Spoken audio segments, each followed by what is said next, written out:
오늘 하나님께서 우리에게 주시는 말씀은 창세기 28장 10절에서 19절까지의 말씀입니다. 창세기 28장 10절에서 19절까지의 말씀을 제가 받들어 봉독합니다. 야곱이 브엘세바에서 떠나 하란으로 향하여 가더니 한 곳에 이르러는 해가 진지라. 거기서 유숙하려고 그곳에 한 돌을 가져다가 베개로 삼고 거기 누워 자더니 꿈에 본즉 사닥다리가 땅 위에 서 있는데 그 꼭대기가 하늘에 닿았고 또 본즉 하나님의 사자들이 그 위에서 오르락내리락 하고 또 본즉 여호와께서 그 위에 서서 이르시되 나는 여호와니 너의 조부 아브라함의 하나님이요 이삭의 하나님이라. 내가 누워있는 땅을 내가 너와 네 자손에게 주리니 네 자손이 땅의 티끌같이 되어 내가 서쪽과 동쪽과 북쪽과 남쪽으로 퍼져나갈지며 땅의 모든 족속이 너와 네 자손으로 말미암아 복을 받으리라. 내가 너와 함께 있어 내가 어디로 가든지 너를 지키며 너를 이끌어 이 땅으로 돌아오게 할지라. 내가 네게 허락한 것을 다 이루기까지 너를 떠나지 아니하리라 하신지라. 야곱이 잠이 깨어 이르되 여호와께서 과연 여기 계시거늘 내가 알지 못하였도다.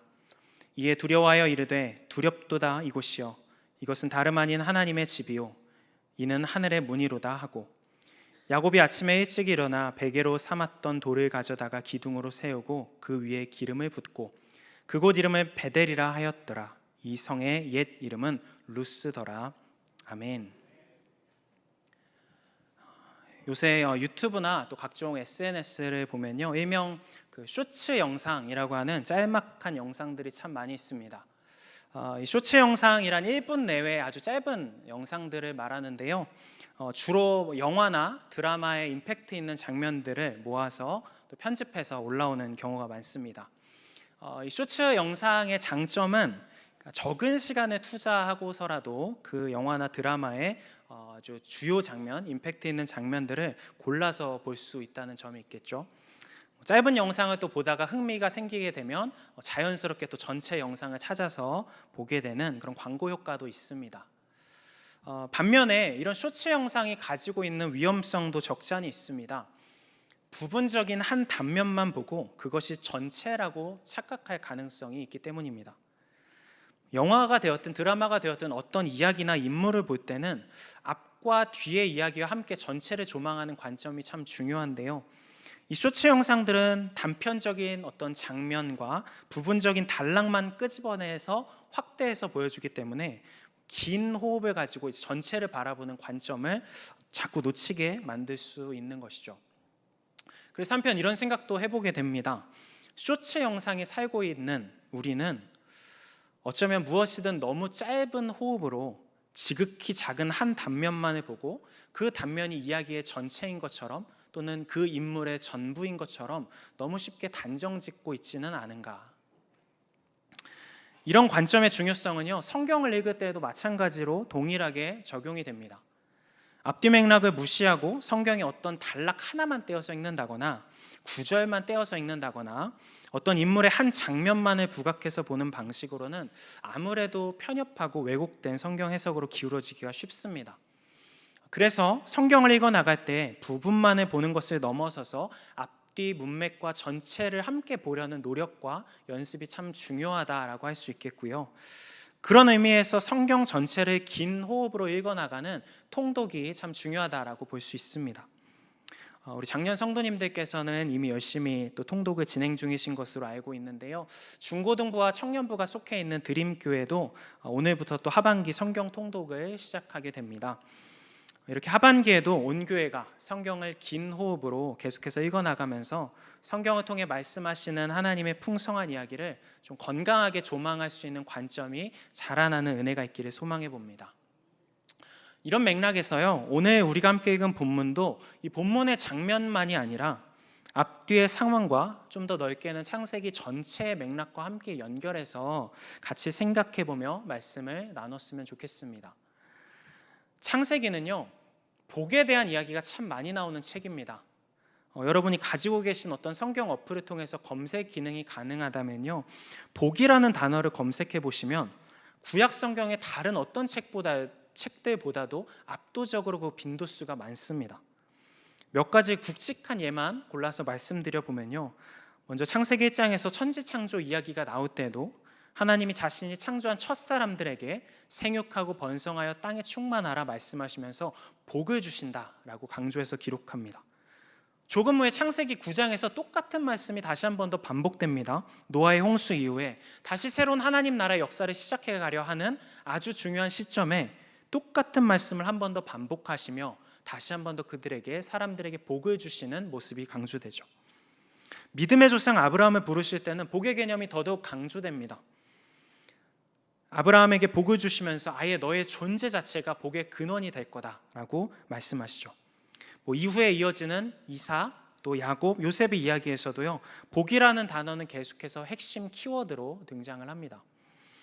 그래서 창세기에서 소개하는 하나님을 보면 마치 사람들에게 어떻게든 복을 주시려는 하나님, 또 복 주시기를 기뻐하시는 하나님으로 보입니다. 그런데 문제는 복이라는 같은 단어를 놓고도 인간의 생각이 하나님과 달랐다는 겁니다. 아브라함에게 복을 주시는 장면으로 쉽게 예를 들어서 설명해 볼 수 있을 것 같은데요, 창세기 12장 3절을 보면 하나님이 아브라함에게 복을 주시며 말씀하시는 장면에서 이렇게 말씀하세요. 너를 축복하는 자에게는 내가 복을 내리고 너를 저주하는 자에게는 저주하리니 땅의 모든 족속이 너로 말미암아 복을 얻을 것이라. 이 말씀에 하나님이 주시고자 하는 복의 핵심이 들어 있습니다.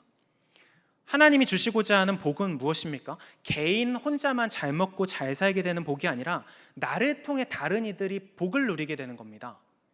하나님이 함께 하심으로 자신의 존재를 넘어서고 경계를 넘어서서 복을 흘려보내는 존재가 되어지는 것, 이것이 하나님이 주시고자 하는 복의 핵심이었죠. 그러나 인간들이 이해하는 복은 달랐습니다. 이 말씀에서도요, 땅의 모든 족속이 너로 말미암아 복을 얻을 것이다에 관심이 가는 것이 아니라 내가 큰 민족이 되는 것, 내 이름이 창대해지는 것, 여기에 온 시선이 집중되고 그것이 전부라고 생각해 버리는 겁니다. 그렇게 생각하는 순간 필연적으로 하나님이 본래 말씀하시고자 했던 복의 개념은 왜곡되게 됩니다. 흘려보낼 것이 아니라 나의 존재와 경계 안에 더 많이 가두어야 할 것, 축적해야 하는 그 무엇으로 생각하기 때문이죠. 그래서 복이라는 개념을 놓고 하나님과 인간 사이에 생겨난 이 커다란 간극만큼이요, 인간이 하나님으로부터 멀어지는 죄를 반복하는 이야기가 창세기에 나옵니다. 그래서 하나님이 주시는 그 무한한 복을 나누고 누리고 흘려보내는 모습이 아니라 타인과 경쟁하고 타인을 속여서라도 더 많이 빼앗고 축적하려는 다툼과 싸움이 벌어지는 이야기들이 등장하는 것이죠. 이렇게 크게 보면 복을 바르게 이해하고 하나님과 동행하는 사람들의 이야기와 복을 잘못 이해하고 하나님으로부터 멀어지는 사람들의 이야기가 교차되어서 창세기에 기록되어 있는데요, 복을 잘못 이해하는 흐름의 정점에 등장하는 인물이 바로 야곱입니다. 야곱은요, 이름 뜻 자체가 발 뒤꿈치를 잡다, 속이다 라는 뜻입니다. 야곱이 이해한 복은 뭐냐면 아버지를 속이고 형을 속여서라도 이 경쟁에 승리해서 쟁취해 나가야 하는 것으로 이해했습니다. 그렇게 내가 계획한 대로, 내가 원하는 대로 통제하고 상황을 통제해서 복을 쌓아두어야만 안정감을 느끼는 인물이었던 거죠. 창세기는 그런 야곱에게도 다가가시고 조금씩 그를 바꾸어 가시는 하나님의 모습이 나타납니다. 오늘 본문은 하나님이 야곱을 바꾸어 가시기 위한 기나긴 여정 속에서 첫 번째 만남의 장면이라고 볼 수 있습니다. 오늘 본문을 보시면 야곱이 도망 중에 있죠. 복을 쟁취하기 위해 속임수를 쓴 야곱은 형 에서의 분노를 사게 됩니다. 자신을 죽이려는 형을 피해서 부모와 생이별을 하고 부지불식간에 생면부지의 삼촌에게로 향하고 있는 기구한 상황입니다. 성경은 그때의 상황을 이렇게 표현합니다. 세 번역으로 10절과 11절 전반부의 말씀을 함께 읽어보면 좋겠는데요, 우리 화면을 보시고 한번 함께 읽겠습니다. 야곱이 브엘세바를 떠나서 하란으로 가다가 어떤 곳에 이르렀을 때에 해가 저물었으므로 거기에서 하룻밤을 지내게 되었다. 그럼 방금 읽은 말씀에서 아주 의미심장한 표현이 있습니다. 바로 어떤 곳이라는 표현입니다. 개역개정은 한 곳이라고 표현하는데요, 한 곳 또는 어떤 곳이라는 표현은 내가 지금 서 있는 곳이 어디인지 불분명한 상황을 의미합니다. 그런데 여러분, 야곱이 어떤 인물입니까? 지금까지 자신의 인생의 여정에서 자신의 위치를, 내가 서 있는 위치를 몰랐던 적이 없었던 사람이에요. 야곱은 선천적으로 계산이 빠르고 아주 계획적인 사람이었습니다. 그래서 치밀하게 계획해서 형의 동선을 고려해서 가장 좋은 시간에 붉은 죽으로 형의 장자권을 빼앗기도 하고 아버지를 속여서 형의 축복을 가로채기도 하죠. 야곱은 아마도 자신의 인생 여정 동안 자신이 발길이 닿는 곳곳마다 내가 어디 서 있는지 내 계획과 계산과 통제 안에 있기 때문에 명확하게 확신하고 알았던 사람입니다. 그러니 인생의 여정 동안 내가 지금 서 있는 곳이 어딘지 모르는 불분명한 곳은 없었던 사람이죠. 그러나 야곱은 지금 생애 처음으로 길을 잃었습니다. 물리적으로 길을 잃었다는 말이 아니라요, 그의 존재와 삶의 방향이 길을 잃었다는 겁니다. 내가 지금 서 있는 길의 의미와 내가 지금 앞으로 나아갈 방향을 조금도 찾을 수도 없고 알 수도 없는 상황입니다. 그래서 성경은 야곱이 지금 자신의 계산과 통제 범위를 처음으로 벗어난 곳, 자신이 서 있는 곳의 의미를 도무지 파악할 수 없는 어떤 곳에 서 있다라고 표현하고 있는 것입니다. 여러분, 잠시 멈추고 생각해 봅시다. 우리 인생의 여정 속에서도 우리는 야곱과 같이 어떤 곳에 서게 될 때가 참 많은 것 같습니다. 예기치 않게 사랑하는 사람을 잃게 될 때, 의지할 곳이 좀처럼 보이지 않을 때, 반복되는 문제와 상황들이 해결될 기미가 보이지 않을 때, 그래서 오늘의 걸음의 의미를 찾지 못하겠고 내일의 걸음의 소망을 찾지 못할 때, 그렇게 나의 계획과 통제 범위에서 완전히 벗어난 불확실성으로 가득한 어떤 곳에 서게 될 때가 우리 모두 있지 않습니까? 여러분, 그런 시간이 찾아올 때요, 우리는 어떻게 그 시간을 받아들이고 또 어떻게 살아낼 수 있을까요? 오늘 말씀을 보면 그런 어떤 곳에 서 있는 야곱을 찾아가 주시는 하나님의 이야기가 나옵니다. 돌을 가져다가 베개로 삼고 잠을 자던 야곱에게 하나님이 꿈을 통해 다가가시죠. 그리고 꿈에서 야곱에게 내가 너를 지키고 함께할 것이며 떠나지 아니할 거다라고 말씀하십니다. 그런데요, 이 말씀을 하시기 전에 야곱에게 아주 의미심장한 이미지를 보여줍니다. 12절 말씀인데요, 꿈에 본즉 사닥다리가 땅 위에 서 있는데 그 꼭대기가 하늘에 닿았고 또 본즉 하나님의 사자들이 그 위에서 오르락 내리락 하고. 야곱이 꿈에서 본 이미지는 땅 위에 있는 사닥다리가 하늘까지 닿아 있고 하나님의 천사들이 그 사이를 오르내리는 모습이었습니다.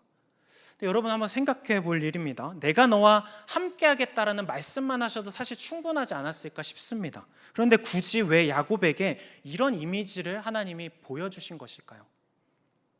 그 이유는, 이 이미지는요, 그동안의 야곱의 생애 전체의 가치관을 완전히 전복시키는 이미지였기 때문입니다. 야곱이 지금까지 인생에서 쌓아온 가치관은요, 땅의 문제는 땅의 방식으로 해결하는 겁니다. 다시 말해서 내 앞에 놓여진 공경과 문제들은 오로지 자신의 계략과 자신의 방식으로 풀어야만 한다고 생각했던 것이죠. 그런데 야곱은 지금 꿈을 통해 자신의 인생에서 단 한 번도 생각해 보지 못했던 이미지를 보는 겁니다. 하늘과 땅이 직접적으로 연결되어 있다는 것을 보게 되고, 땅의 사건이 하늘의 뜻과 맞닿아있을 때 비로소 제대로 풀어낼 수 있다는 것을 느끼게 되는 거죠. 하나님의 천사들이 자신 있는 땅과 하늘이 연결된 사닥다리를 오르내리며 자신의 삶을 살피고 자신의 소망을 하늘에 전달하는 광경을 보았기 때문입니다. 이후 꿈에서 깨어난 야곱의 기도는요, 미세하지만 분명히 달라진 자세를 볼 수 있습니다. 오늘 본문은 아니지만 20절에서 야곱이 하나님에게 이렇게 기도하거든요. 자신의 갈 길에서 나를 지켜주시고 먹을 떡과 입을 옷을 위해서 기도해요. 근데 여러분, 야곱에게 있어서 이런 기도는 상상할 수 없었던 기도입니다. 자신의 안전, 먹을 것, 입을 것, 이런 땅의 문제는 언제나 야곱 자신의 계획과 계산으로 헤쳐나가야 할 거리였기 때문이에요. 그동안은 자신이 알아서 해왔고 잘 안 되면 남의 것을 속여서 빼앗아서라도 채워 넣었던, 얻어냈던 사람입니다. 그러나 야곱은 자신 앞에 놓인 땅의 문제들이 하늘과 연결되어 있음을 비로소 깨달은 겁니다. 그래서 자신의 눈앞을 가리는 땅의 문제를 놓고 처음으로 기도하고 있는 것입니다.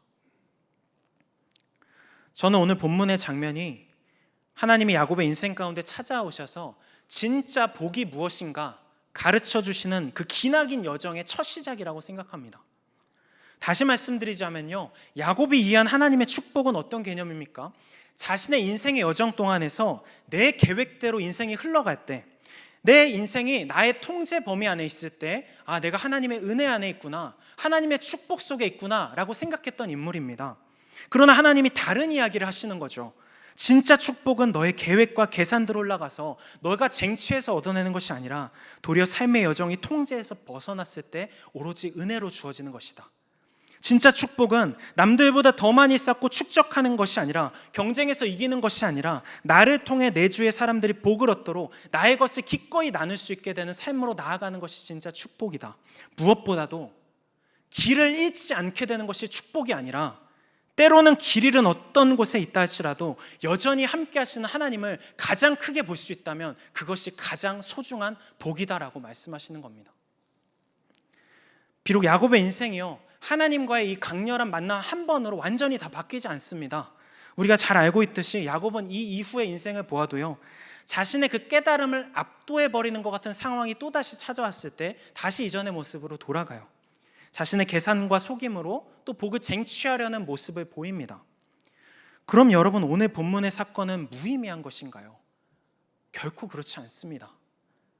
그럼에도 오늘의 이 만남은 야곱의 전체 인생으로 보았을 때 그 인생의 결을 분명히 바꿔놓는 사건이 됩니다. 만약에 여러분 오늘의 사건이 없었다면, 오늘의 이 만남이 없었다면, 먼 훗날 야곱이 에서와의 대면을 앞두고 야복 강가에서 홀로 있을 때도 자신의 이 땅의 문제를 가지고 하나님과 씨름해서 결판내야겠다라는 생각은 떠올리지조차 못했을 겁니다.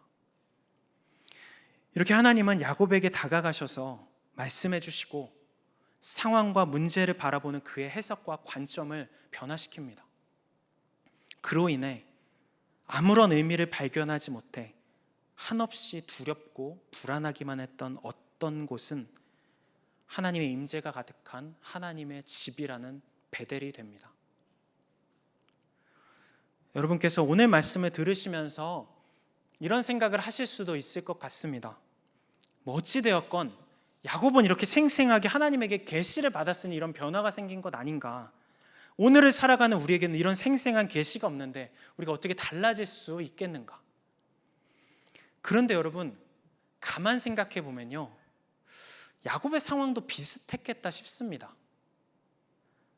여러분 생각해 보십시오. 그저 꿈을 꾸었을 뿐입니다.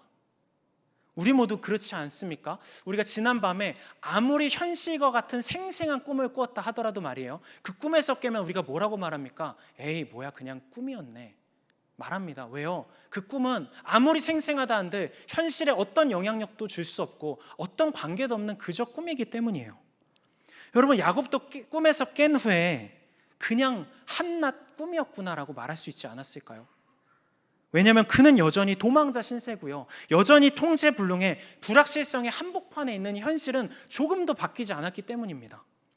그런데 야곱은 그렇게 그냥 한낱 꿈으로 치부하며 흘려보낼 수 있는 그 꿈을 불명확한 어떤 곳에 서 있는 자신을 향한 하나님의 말씀으로 받아들이기를 선택한 겁니다.